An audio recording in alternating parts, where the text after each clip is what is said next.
I love this camera. And to be clear, I don't want to sell it. I actually really don't want to sell it. I'd love to just keep it and leave it on the shelf, because this was really the first camera that I completely fell in love with. Like, I researched it, I spent hours and hours and hours and weeks, like just a lot of time researching it, waiting for it to come out, and finally got it on launch day from Mac down in Brisbane.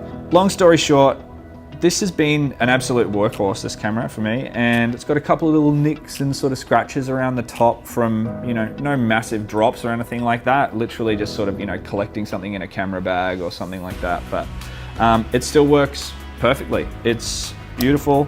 I have been really happy with the image that comes out of it, particularly the fact that, like, all these cameras now, they're sort of cropping the sensor significantly to achieve 4K, whereas you get 4K DCI out of this, which is 4096 by 2160 at up to 2530p, I think.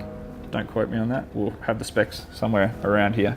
But it does it in motion JPEG, and it does it with Canon log, which still the Canon 1DX Mark II, despite having a higher frame rate, does not have. So you're stuck with those kind of pretty crappy Canon picture profiles. So if you're looking for a really good B cam in a digital SLR form factor that is capable of taking lovely photos and also recording 4K DCI Canon log to complement C300, C200, C100, whatever it is that you're shooting on, then this could be a really fantastic option.